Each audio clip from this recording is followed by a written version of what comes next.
آج آپ کی عدالت میں میرا مقدمہ یہ ہے کہ محبت اہل بیت کی ساری فضیلتیں پڑھتے سنتے پڑھاتے رہے، پورا ماہ محرم اس میں گزرتا اور پوری زندگی اس میں گزرے گی، لیکن میرا ایک سوال یہ ہے، کیا ہم اہل بیت سے محبت کرتے ہیں؟ ایک سوال ہے میرا آپ سے، کیا ہم نبی اور آل نبی سے محبت کرتے ہیں؟ کیا ہم نبی اور آل نبی سے عشق کرتے ہیں؟ اس کی وجہ یہ ہے کہ جب بھی انسان کوئی دعویٰ کرتا ہے تو اس دعوے کے پیچھے اس کو دلیل دینی پڑتی ہے، اور اچھی طرح یاد رکھنا، جس سے محبت ہوتی ہے، جس سے عشق ہوتا ہے، پھر اس کا دل دکھایا نہیں جاتا بلکہ اس کا دل سنبھالا جاتا ہے۔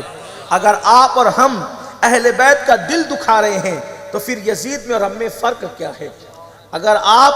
اہل بیت کا دل دکھا رہے ہیں تو یزید میں اور ہم میں پھر فرق کیا ہے؟ یزید کس چڑیا کا نام ہے؟ آخر آپ اور ہم میں کون سے سرخاب کے پر لگے ہوئے ہیں کہ یزید تو لعنتی ہو جائے اور ہم پر کوئی فرق ہی نہ پڑے؟ میرے پیارے آقا صلی اللہ علیہ وسلم کے پیارے دیوانوں، اب بات اتنی ہے کہ یزید نے حسین کی گود سے اللہ اکبر امام علی عسکر کو چھینا تھا، یزید نے حسین کے خیمے سے امام قاسم کو چھینا تھا، یزید نے علی اکبر کو چھینا تھا امام حسین سے، یزید نے چھینا تھا امام حسین سے عباس علمدار کو، یزید نے چھینا تھا حضرت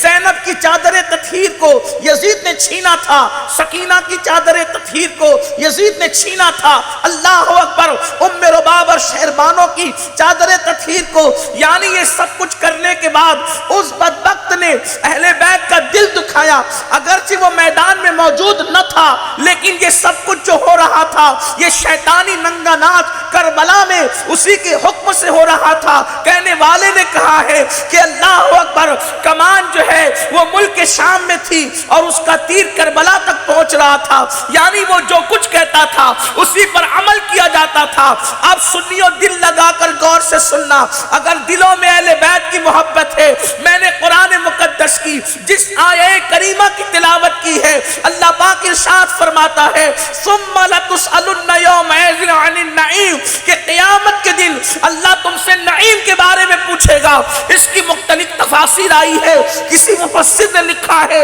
کہ اللہ تم سے قیامت کے دن نعیم کے بارے میں پوچھے گا۔ نعیم سے مراد کسی نے کہا جوانی ہے، نعیم سے مراد کسی نے کہا ایمان ہے، نعیم سے مراد کسی نے کہا اللہ کا دیا ہوا رزق ہے، نعیم سے مراد کسی نے کہا اللہ کی دی ہوئی عزت ہے، نعیم سے مراد کسی نے کہا کچھ ہے، کسی نے کہا کچھ ہے، لیکن مفسرین اس طرف بھی گئے ہیں، یہ بھی بیان کیا گیا ہے ثم لتسألن یومئذ عن النعیم، کہ قیامت کے دن اللہ تم سے نبی اور آل نبی کے حق کے بارے میں پوچھے گا۔ اللہ پوچھے گا کہ تم نے دنیا میں میرے نبی کی اور ان کی اولاد کا کیا حق ادا کیا ہے۔ سنیو، سنو،